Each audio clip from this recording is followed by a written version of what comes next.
Assalamualaikum warahmatullahi wabarakatuh. Selamat pagi anak-anak. Pagi ini Ibu akan menjelaskan tentang materi macam-macam konflik sosial yang sudah kalian dapat pada pertemuan minggu kemarin. Langsung saja, konflik sosial itu terbagi dalam beberapa macam. Yang pertama, konflik berdasarkan tujuan organisasi. Ini biasanya terjadi pada perusahaan, sebuah badan usaha. Biasanya atau kebanyakannya. Tapi bisa juga terjadi pada organisasi lain di masyarakat. Bisa terjadi pada organisasi politik seperti partai politik. Kemudian untuk tingkatan kalian ini bisa terjadi pada organisasi OSIS atau organisasi Karang Taruna bisa juga. Nah, konflik berdasarkan tujuan organisasi ini terbagi menjadi dua. Ada konflik yang fungsional dan konflik disfungsional. Konflik fungsional merupakan konflik yang mendukung tercapainya sebuah tujuan organisasi dan sifatnya konstruktif atau membangun. Kebalikannya, konflik disfungsional adalah konflik yang menghambat tercapainya tujuan organisasi dan sifatnya destruktif atau merusak. Kita langsung pada contoh. Konflik fungsional tadi adalah konflik yang dapat mendukung tujuan organisasi agar tercapai. Contohnya pemberian bonus reward kepada karyawan yang kinerjanya bagus pada suatu perusahaan. Tujuannya apa? Agar si karyawan yang mendapatkan reward berupa bonus tadi semakin meningkatkan kinerjanya. Dia semakin rajin, meningkatkan kualitas pekerjaannya yang berdampak pada semakin tercapainya tujuan dari sebuah perusahaan. Contoh lain, misalnya ada sebuah kasus di mana seorang manajer dari sebuah perusahaan menghadapi masalah tentang pengalokasian dana untuk meningkatkan penjualan produk. Jadi di suatu perusahaan ada masalah pengalokasian dana, lalu terjadilah konflik. Ada dua divisi, divisi A dan divisi B, sama-sama bagian penjualan. Namun divisi A itu hasilnya lebih bagus atau barang yang mereka jual lebih banyak dibanding divisi B. Oleh karena itu, manajer perusahaan memberikan alokasi dana lebih banyak kepada divisi A. Tujuannya agar mereka lebih semangat sehingga target perusahaan bisa tercapai. Itu konflik fungsional. Nah, konflik dengan contoh tadi itu bisa menjadi konflik yang disfungsional juga apabila divisi B yang tidak mendapatkan alokasi dana yang sama menjadi iri hati dengan divisi A, lalu terjadilah konflik sehingga mereka tidak bisa bekerja sama atau suasana di perusahaan menjadi tidak baik. Itu berubah dari konflik fungsional ke konflik disfungsional. Jadi tadi contohnya konflik fungsional adalah pemberian reward atau bonus. Konflik disfungsional contohnya masih dalam sebuah perusahaan, pertengkaran antara dua karyawan akibat masalah pribadi. Jadi bukan karena permasalahan iri hati akibat bonus yang tidak diberikan, tapi karena permasalahan pribadi di luar dari pekerjaan mereka sehingga menghambat kinerja mereka di perusahaan.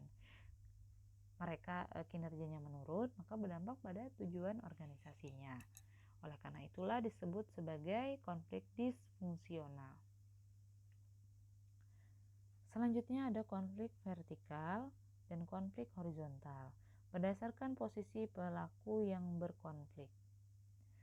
Konflik vertikal apabila yang mengalami konflik itu memiliki perbedaan kelas sosial atau posisinya tidak sama statusnya, kelas sosialnya.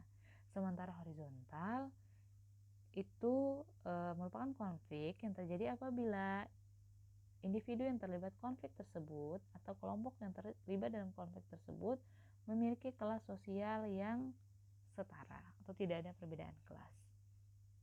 Contoh konflik vertikal adalah konflik antara buruh dengan pemerintah. Buruh yang menuntut untuk kenaikan gaji, kemudian atau menuntut undang-undang tertentu yang dapat merugikan mereka, Omnibus Law, yang baru saja viral itu. Kemudian vertikal ini contoh lainnya konflik antara guru dengan siswa yang tidak sama.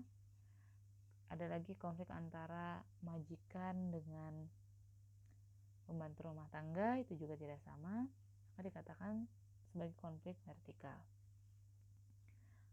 Ada lagi konflik horizontal. Contohnya konflik antar suku atau antar etnis, karena tidak ada etnis yang lebih tinggi kelasnya atau lebih rendah. Konflik antar agama atau konflik agama. Kemudian konflik antar tukang ojek yang berebut penumpang, atau konflik antar sesama petani, itu juga contoh konflik horizontal. Kemudian ada lagi konflik diagonal. Konflik diagonal terjadi akibat adanya ketidakadilan alokasi sumber daya sehingga menimbulkan pertentangan atau konflik yang ekstrim. Contohnya konflik antara GAM dan pemerintah Indonesia yang ada di Aceh. Mereka merasa adanya ketidakadilan perlakuan antara pemerintah pusat dengan daerah di Jakarta sana atau di Pulau Jawa dengan di Aceh sendiri, padahal Aceh masih bagian dari Indonesia. Mereka menyumbangkan sumber daya yang banyak untuk pemerintah pusat, tetapi respon pemerintah pusat mereka rasa tidak adil. Oleh karena itu mereka melakukan pemberontakan, ingin memisahkan diri dari NKRI. Nah, itu contoh konflik diagonal. Konflik diagonal yang pernah terjadi di Indonesia, Ibu sebutkan ada beberapa. NII, Negara Islam Indonesia. Ada lagi PRII, Pemberontakan Pemerintah Revolusioner Republik Indonesia, karena merasa tidak adil dalam pembangunan. GAM, RMS, Republik Maluku Selatan. Itu beberapa contoh konflik diagonal yang pernah terjadi dengan sumber masalah yang sama, yaitu ketidakadilan dari perlakuan pemerintah kepada daerah mereka. Konflik berdasarkan waktu. Konflik sesaat yang disebut juga sebagai konflik spontan. Sesaat berarti terjadi dalam waktu singkat karena adanya kesalahpahaman. Sebaliknya, konflik berkelanjutan terjadi dalam waktu yang lama dan susah untuk diselesaikan. Konflik sesaat contohnya debat. Konflik berkelanjutan contohnya antara Israel, Palestina, Korea Utara dengan Korea Selatan. Itu dalam waktu yang lama, tidak selesai sampai dengan sekarang.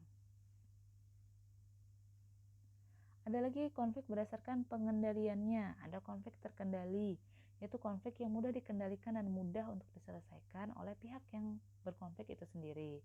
Tidak terkendali, di mana pihak yang berkonflik tidak bisa menyelesaikan permasalahan di antara mereka, sehingga mereka memerlukan bantuan dari pihak ketiga atau pihak lain, misalnya kepolisian.